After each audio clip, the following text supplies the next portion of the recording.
नमस्कार दोस्तों, स्वागत है आप सभी का आपके अपने चैनल एयरफोर्स एग्जाम पेपर में। दोस्तों, इस वीडियो में हम लोग एयरफोर्स बायो ग्रुप के लिए मैथ के मॉक टेस्ट को सॉल्व करेंगे। दोस्तों, यहाँ पर आपके लिए 10 क्वेश्चन रखे गए हैं और आप लोग वीडियो के लास्ट में कमेंट बॉक्स में बताइएगा कि आज आपने कितना स्कोर कर लिया है। और दोस्तों, अगर आपको इसकी PDF चाहिए तो इसकी PDF आपको टेलीग्राम पर मिलेगी, जिसका लिंक दोस्तों आपको डिस्क्रिप्शन बॉक्स में दिया गया है। और दोस्तों, अगर आपने अभी तक चैनल को सब्सक्राइब नहीं किया है तो फटाफट से चैनल को सब्सक्राइब करें और बेल आइकन को भी प्रेस करें।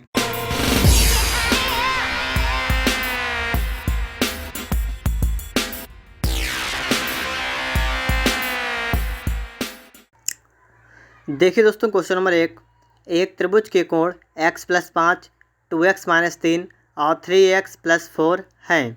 x का मान ज्ञात कीजिए। दोस्तों, आपने त्रिभुज देखा होगा। त्रिभुज में कितने कोण होते हैं? 3 कोण होते हैं। आपको तीनों कोण दे रखे हैं यहाँ पर, ये भी देखिएगा। और यहाँ पर क्या आपसे कहा गया, x का मान आपको निकालना है। आप सभी को पता होता है कि त्रिभुज के तीनों अंतः कोणों का कितना होता है, 180 अंश। तो आपको एक काम करना पड़ेगा, आपको इन सभी को जोड़ देना है, कर देना है बराबर 180 के। ठीक है, कैसे लिखेंगे? यहाँ पर देखिएगा, x + 5 लिखेंगे पहला वाला कोण, दूसरा कितना है 2x - 3 और तीसरा है 3x + 4 बराबर लिखेंगे 180। ठीक है, इतना कर लेंगे आप लोग। अब आपको इसके बाद में x वाले सभी ऐड करने, जोड़ने। देखिए 1 और 2 3 3 3 6 हो जाएगा 6x। ठीक है, कितना हुआ? 6x हुआ।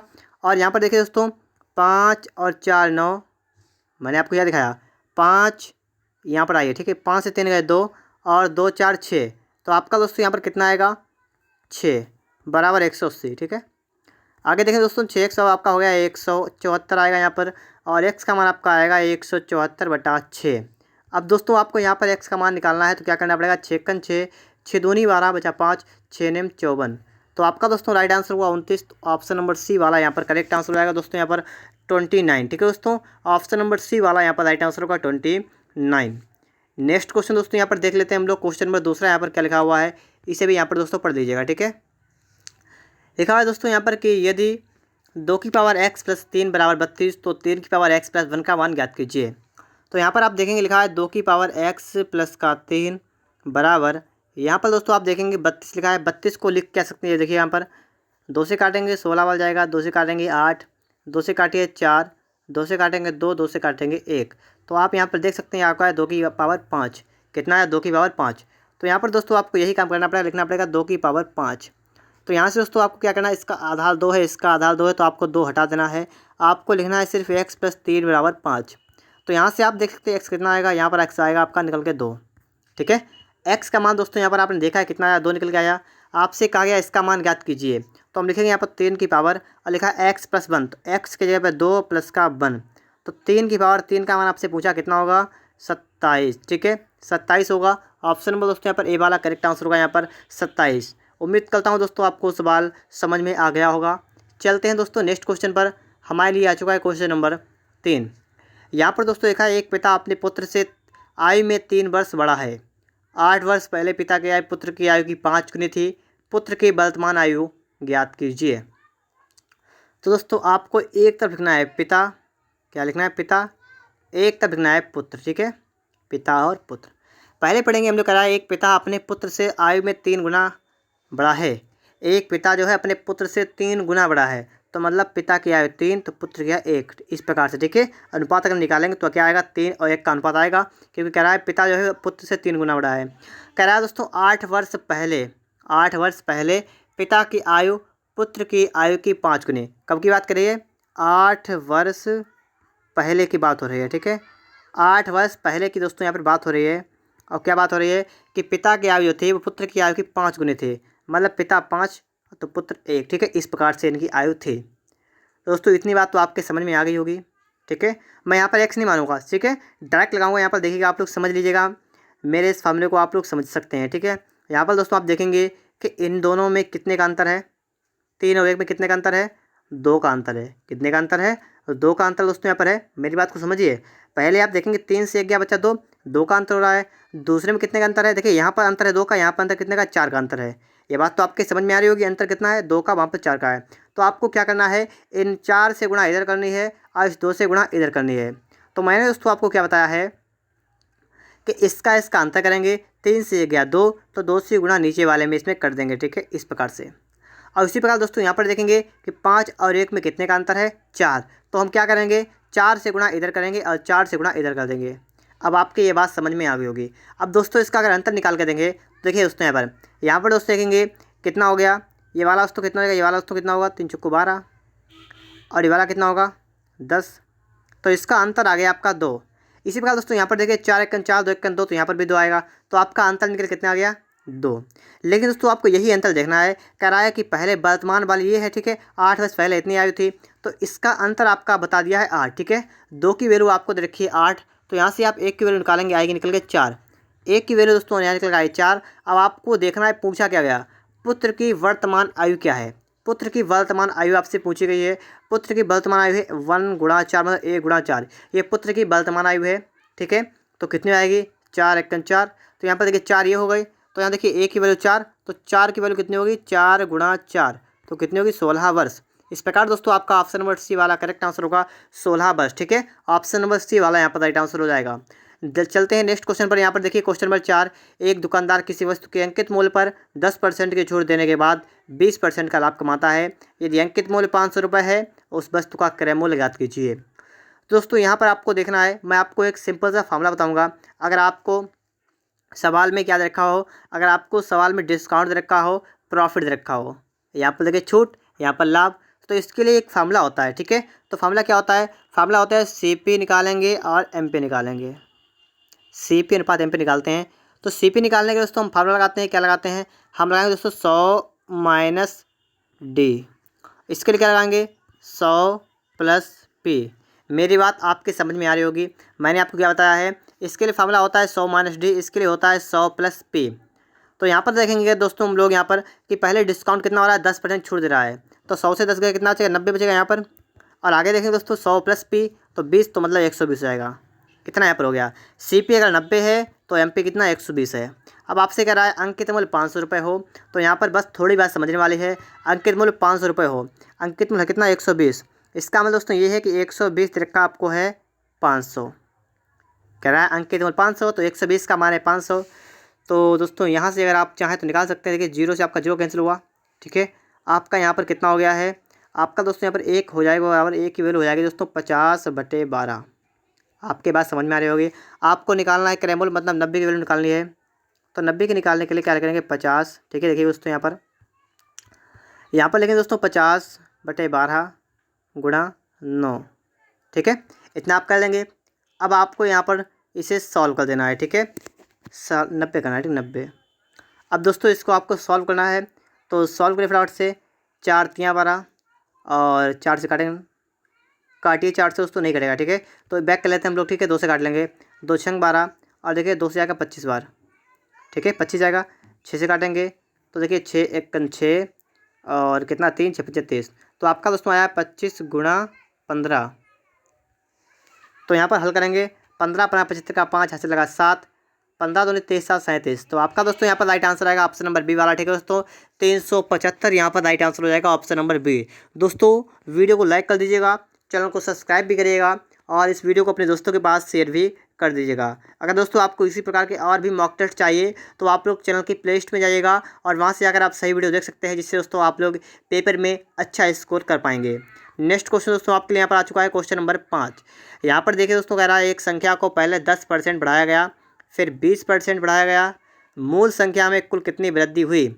आपसे पूछा गया है पहले 10 की वृद्धि की गई, फिर 20 की वृद्धि की गई, तो इसमें कितनी वृद्धि हुई। तो यहाँ पर दोस्तों क्या करेंगे, सिंपल सा फॉर्मूला लगाएंगे, पहले 10 की वृद्धि हुई, फिर 20% की और वृद्धि हुई, तो इसका मतलब क्या हुआ, आपने एक सूत्र पढ़ा होगा, x प्लस का y प्लस का x/100। आप इस फॉर्मूला को याद कर लीजिएगा, जब भी उसके लंबाई चौड़ाई में वृद्धि हो रही हो, ठीक है, या इस टाइप में ऐसी संख्या में वृद्धि हो रही हो, किसी में वृद्धि हो रही हो, तो आपका सूत्र ही लगेगा, ठीक है, लगाइएगा। अगर आपका घट रहा है तो माइनस का कर देंगे, इतना काम करेंगे बस। तो हम क्या कर देंगे, पहले 10 फिर बाद में 20, तो लिखेंगे 10 प्लस का 20, फिर लिखेंगे दोस्तों 10 गुणा 20/100, इतना काम करेंगे आप लोग। देखिए दोस्तों यहाँ पर आपके 0 0 0 0 कट जाएंगे, तो आपका ये कितना हुआ, आपका हुआ 30 और प्लस का आपका हुआ 2 1 2, तो आपका टोटल हुआ 32%, ठीक है। लिखा है संख्या में कितनी वृद्धि होगी, 32%। ऑप्शन नंबर सी वाला यहाँ पर राइट आंसर हो जाएगा 32%। इसके बाद नेक्स्ट क्वेश्चन दोस्तों यहाँ पर आ चुका आपके लिए है, इस सवाल को पढ़िएगा, इसके बाद में इसका भी आंसर बताइएगा क्या आंसर इसके लिए करेक्ट आंसर होगा। तो इस क्वेश्चन को पढ़िएगा। यदि ए का 90% बराबर बी का 30%, तो बी बराबर ए का x% हो तो x का मान ज्ञात कीजिए। दोस्तों यहाँ पर सबसे पहले तो आपको ये पहली बात नोट करनी है। यहाँ पर लिखा है ए का 90% जो है बी का 30% बराबर है। यहाँ दोस्तों लिखेंगे ए गुणा 90/100 बराबर, यहाँ लिखेंगे दोस्तों बी गुणा 30/100। ठीक है, सबसे पहले इतना काम करेंगे। यहाँ से आप इसे काट सकते हैं और इसे देखेंगे दोस्तों 30 या 90। तो यहाँ पर दोस्तों आपका आया है 3a बराबर b। ठीक है, 3a बराबर b यहाँ पर आ चुका है। अब दोस्तों आगे देखेंगे, अब सवाल को हम आगे देखेंगे। ये सवाल क्या करा आपसे, ठीक है, आगे करा है कि b बराबर a का x%, b बराबर a का x%, इस प्रकार से करा है। ठीक है, हम यहाँ पर करेंगे क्या दोस्तों, यहाँ b का मान रखेंगे क्या है 3a। हम रखेंगे दोस्तों 3a बराबर a गुणा x/100। ठीक है, इतना कर देंगे। तो यहाँ पर आपका a से a कैंसिल होगा, आपका x निकल गया, कितना आएगा 300। ठीक है, a का मान दोस्तों x का मान आएगा 300, तो ऑप्शन नंबर बी वाला यहाँ पर राइट आंसर हो जाएगा 300। ठीक है, x का मान कितना हुआ 300। इसके बाद दोस्तों देखिए क्वेश्चन नंबर 7 नंबर दोस्तों यहाँ पर आ चुका है। इस सवाल को देखेंगे दोस्तों, इसके बाद बताएंगे इसके लिए क्या करेक्ट होगा, यहाँ पर क्या करेक्ट नहीं होगा। ठीक है, तो सवाल दोस्तों हम लोग इसे x से नहीं लगाएंगे। ठीक है, इसे हम लोग आंसर लगाएंगे यहाँ पर विकल्प को देखकर। 2 अंकी एक संख्या के अंकों का योग, लिखा है कि अंकों के योग की 7 गुनी है। अंकों के योग की 7 गुनी है, कहने का मतलब ये है अंकों का योग कर दीजिए, 7 गुना कर दीजिए, क्या बस संख्या आएगी या नहीं आएगी। ठीक है, आपको सबसे पहले क्या देखना है, अंकों के योग की 7 गुनी है। ठीक है, तो यहाँ पर देखिए पहली संख्या है 4 2 6 और 6 7 होगा 42, तो पहली हो रही है। देखिए अगली देखेंगे 8 4 12, 12 7 84, ये भी हो रही है। 5 1 6, 6 7 42, ये नहीं हो रही है। ठीक है, और आगे देखेंगे 7 3 10, 10 7 70, ये भी नहीं हो रही है। तो आपके पास बची है सिर्फ 2 संख्या। ठीक है, आपकी या तो 42 होगी या तो आपकी होगी 84। अब यहाँ पर देखें लिखा है कि दहाई का अंक जो है, क्या लिखा हुआ है, दहाई के स्थान का अंक इकाई के स्थान के अंक से 4 अधिक है। दहाई के स्थान का जो अंक है वो इकाई के स्थान के अंक से 4 अधिक है। तो पहले चेक करेंगे हम लोग कि यहाँ पर नहीं हो रहा है, तो आपका ये वाला भी गलत हो गया। तो आपका राइट आंसर जो होगा वो होगा ऑप्शन नंबर बी वाला। ठीक है, 84 84 नंबर होगा, तो ऑप्शन नंबर यहाँ पर बी वाला करेक्ट आंसर यहाँ पर हो जाएगा। ठीक है, इसके बाद देखिएगा क्वेश्चन नंबर 8। यहाँ पर देखिए कह रहा है एक आयताकार तालाब के आधार का क्षेत्रफल 2400 वर्ग मीटर है तथा इसकी भुजाओं का अनुपात 3:2 है। इस तालाब के चारों ओर 1 रुपये प्रति मीटर की दर से बाड़ लगाने का खर्च क्या होगा। तो यहाँ पर आप देखेंगे इसकी लंबाई चौड़ाई का अनुपात आपको दे रखा है, तो आप लोग यहाँ से देख सकते हैं इसकी लंबाई मान सकते हैं 3x, चौड़ाई मान सकते हैं 2x, कोई समस्या आपको नहीं होगी। मैंने आपको क्या बताया, इसकी लंबाई मान लीजिएगा 3x, चौड़ाई दोस्तों मान लेंगे यहाँ पर 2x, तो आप आसानी से बता सकते हैं इसका क्षेत्रफल है 2400 वर्ग मीटर। तो यहाँ पर दोस्तों लिखेंगे 3x गुणा 2x बराबर 2400। ठीक है, वर्ग मीटर यहाँ पर एक हो गया। अब आप दोस्तों अगर यहाँ पर देखें तो आपका हो गया 6x² आपका हो गया है 2400। यहाँ से दोस्तों आप एक काम करेंगे 6 से काटेंगे। ठीक है, 6 कम 6, 6 चौक 24, तो आपका दोस्तों यहाँ पर हुआ x² कितना हुआ 400। ठीक है, कितना हुआ 400 हुआ। x निकालेंगे दोस्तों कितना आएगा 20। x कितना हुआ दोस्तों, यहाँ पर x का मान दोस्तों आपका यहाँ पर आ चुका है 20। अब दोस्तों इसके बाद आप इसकी बात को समझिए। यहाँ पर इस तालाब के चारों ओर 1 रुपये प्रति मीटर की दर से बाड़ लगाने का खर्च, बाड़ का मतलब होता है बाउंड्री करनी है। ठीक है, बाउंड्री में तार लगाने कुछ भी लगाना हो तो उसके लिए दोस्तों आपसे पूछा कि इसके लिए क्या खर्च आएगा। पहले आपको निकालनी है इसकी बाड़ की लंबाई कितनी होगी। ठीक है, तो इसे निकालने के लिए आपको करना क्या पड़ेगा, आपको निकालना पड़ेगा आयत का परिमाप। ठीक है, क्या निकालना पड़ेगा, परिमाप। परिमाप क्या होता है, 2 इंटू लंबाई प्लस चौड़ाई, 2 इंटू लंबाई प्लस चौड़ाई। लंबाई प्लस चौड़ाई का मतलब इन्हें जोड़ लिए कितना हुआ, ये दोस्तों हो जाएगा 5x, तो आपका हो रहा है टोटल 10x। ठीक है, तो लिखेंगे दोस्तों 10 गुणा x का मान कितना है, x का मान दोस्तों है 20, तो आपका हो रहा है 200। आपका हो रहा है 200। आपसे पूछा गया है बाड़ लगाने का खर्च क्या होगा, तो 200 रुपये। क्यों होगा, आप कह रहे होंगे 200 रुपये क्यों हो जाएगा, क्योंकि दोस्तों 1 रुपये है। ठीक है, 1 का मतलब दोस्तों इसमें 1 से गुणा कर देंगे तो आपका रहेगा वही, तो आपका राइट आंसर हो जाएगा ऑप्शन नंबर ए वाला 200 रुपये। ठीक है दोस्तों, ऑप्शन ए वाला यहाँ पर राइट आंसर होगा। इसके बाद दोस्तों देखते हैं नेक्स्ट क्वेश्चन आपके लिए, क्वेश्चन नंबर 9। यहाँ पर आप देखेंगे, ठीक है, सवाल को पहले तो बहुत बढ़िया तरीके से पढ़िएगा, उसके बाद देखिएगा कि आपसे सवाल लगेगा या नहीं लगेगा। तो यहाँ पर आपसे कह रहा है रेलगाड़ी 50 मीटर लंबे प्लेटफार्म को 14 सेकंड में और प्लेटफार्म पर खड़े एक व्यक्ति को 10 सेकंड में पार कर जाती है। गाड़ी की चाल कितने किलोमीटर प्रति घंटा है, तो हम मानेंगे x मीटर पर सेकंड। ठीक, पहले मान लेंगे क्या मानेंगे, इसकी चाल मानेंगे x मीटर पर सेकंड है। अब दोस्तों आपको क्या पता है, आपको दोस्तों यहाँ पर देखना है, पहले आपको दोस्तों देखना है कि लिखा है 50 मीटर लंबे प्लेटफार्म को 14 सेकेंड में पार कर जाती है। ठीक है, पहले तो आपको ये रखा है और उसके बाद दोस्तों देखा है, ठीक है। तो आप यहाँ पर देखिए दूसरी चीज़ मानेंगे, यहाँ पर दोस्तों आप रेलगाड़ी की लंबाई मान लेंगे x मीटर। क्या मानेंगे? रेलगाड़ी की लंबाई दोस्तों मान लेंगे आप लोग x मीटर, इतना काम कर लेंगे। अब दोस्तों यहाँ पर x मीटर लंबाई मान लेंगे तो आपका पहला जो होगा, अगर आप सूत्र लगाएं चाल बराबर, ठीक है, चाल, तो क्या होता है दूरी बेटा समय, दूरी कितनी होगी, प्लेटफार्म की लंबाई और रेलगाड़ी की लंबाई जुड़ जाएगी, हो जाएगी x प्लस का 50 बटा समय कितना लग रहा है 14 सेकेंड, ठीक है, इतना कर लेंगे। अब ये बराबर हो जाएगा किसके, इस व्यक्ति के, प्लेटफार्म खड़े एक व्यक्ति को 10 सेकेंड में पार करती है। तो यहाँ पर निकालेंगे तो आगे रेलगाड़ी की लंबाई x बटा में हो जाएगा 10। तो इस प्रकार दोस्तों आपका इतना आ जाएगा, ठीक है। आप करना कि आपको दोस्तों यहाँ पर x का मान निकाल देना है, उसके बाद आपको चाल निकालनी है। तो यहाँ पर दोस्तों हम सॉल्व करेंगे इस सवाल को। कैसे करेंगे, यहाँ पर आप देखेंगे आपका होगा दोस्तों 10x प्लस का आपका हो जाएगा 500 बराबर आपका हो जाएगा 14x। तो यहाँ से आप देखेंगे दोस्तों आपका हुआ 500 बराबर 4x। तो x का मान दोस्तों यहाँ से निकल आएगा 125। कितना आया 125, ठीक है। कितना आया दोस्तों यहाँ पर आप देख सकते हैं आपका आया है 125। लेकिन दोस्तों आपसे यहाँ पर पूछा गया है गाड़ी की चाल ज्ञात कीजिए। गाड़ी की चाल निकालनी है तो आपको क्या करना पड़ेगा, यहाँ पर दोस्तों निकालनी है गाड़ी की चाल। तो गाड़ी की चाल देखिए x का मान आपका आ गया 125 मीटर, ठीक है। अब आप देखिए यहाँ पर आप देखें, अभी दिखा रहा हूँ मैं अभी आपको, यहाँ पर आप देखें तो ये आपकी चाल ही है, ठीक है। आपकी क्या है, ये आपकी चाल है। तो कितनी है x बटा 10। तो इसका मतलब दोस्तों 125 बटा 10 इस रेलगाड़ी की क्या है, चाल है। लेकिन आपसे कहा क्या गया है किलोमीटर प्रति घंटा में, बताइए। तो किलोमीटर प्रति घंटा का मतलब है आपको गुणा करनी पड़ेगी 18/5 से, ठीक है, 18/5 से आपको गुणा करनी पड़ेगी।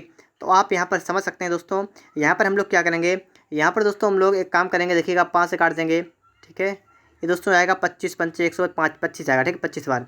और इसके बाद दोस्तों अगर आगे देखेंगे तो आप यहाँ पर आगे और देख सकते हैं, चाहे तो आप गुणा कर लें पहले, उसके बाद हल करें, कोई समस्या नहीं होगी। लेकिन आप चाहे देखिए दोस्तों आपका कितना गया, ठीक है। आपका दोस्तों यहाँ पर आ चुका है 25 आ चुका है, गुणा में आ चुका है 18, बटा में आ चुका है 10, ठीक है। 18 पंचे 90 का 0 वहाँ से लगा 9, 18 दूनी 36, 36 और 9 कितना हुआ 45, और यहाँ पर आपका बटे में 10 है तो आपका आ गया 45, ठीक है। कितना है 45। तो आपका ऑप्शन नंबर डी वाला करेक्ट आंसर होगा 45 किलोमीटर प्रति घंटा। इसके बाद दोस्तों आपके लिए लास्ट क्वेश्चन यहाँ पर बचा हुआ है, ठीक है। यहाँ पर दोस्तों आपसे कहा गया है कि 3957 में 5349 को जोड़ा जाता है, प्राप्त राशि में 7062 को घटाया जाता है, परिणामी संख्या किससे विभाज्य नहीं होगी। दोस्तों आपको देखना है यहाँ पर किससे विभाज्य नहीं होगी। देखिए दोस्तों आप लोग इसमें जोड़ लेंगे, ठीक है, उसके बाद वो घटा लेंगे, आपकी संख्या निकल आएगी। ये सवाल सिर्फ आपको लगाना है, ठीक है, ये सवाल आप लगाएंगे, लेकिन मैं आपको हिंट दे रहा हूँ, ठीक, किस टाइप से लगाएंगे। आप जब पूरी संख्या निकाल लेंगे, संख्या मान लीजिए आपकी कुछ भी आ जाए, कुछ भी संख्या आपकी आ जाए, ठीक है, कोई संख्या आपकी मान लीजिए कुछ भी एक संख्या आ गई आपकी, आपको देखना है क्या 4 से कट जाएगी। 4 से काटने का नियम होता है जिस संख्या के लास्ट के 2 अंक 4 से कट जाएँ, ठीक है। तो आपको देखना क्या इसके लास्ट के 2 अंक 4 से कट रहे हैं, तो अगर कट रहे हैं तो इसका मतलब बिल्कुल सही। आगे 3 से काटने का नियम होता है जिस संख्या के अंकों का योग 3 से कटे, क्या उस संख्या के अंकों का योग 3 से कट रहा है, तो आपको वो देखना है। अगर वो भी सही हो फिर आपको 7 से देखना है। 7 से काटने का नियम बहुत लंबा चौड़ा होता है, तो इसके लिए आप तो 7 से डायरेक्ट काट कर देख सकते हैं। और 11 से काटने का नियम मैं आपको बता देता हूँ, जिस संख्या के सम स्थान वाले अंकों का योग और विषम स्थान वाले अंकों का योग, ठीक है, का अंतर निकालिए। या तो अंतर 0 आ जाए या तो 11 से कटने वाला हो, ठीक है, तो वो 11 से कटेगी। तो यहाँ पर दोस्तों आप निकाल सकते हैं, अपने आप बता सकते हैं इसके लिए कौन सा आंसर करेक्ट आंसर होगा। उम्मीद करता हूँ दोस्तों आपको वीडियो पसंद आया होगा। अगर आपको वीडियो अच्छा लगे वीडियो को लाइक कर देना, और दोस्तों अगर आपने अभी तक चैनल को सब्सक्राइब नहीं किया है चैनल को सब्सक्राइब भी करना, और इस वीडियो को अपने दोस्तों के पास शेयर भी कर देना।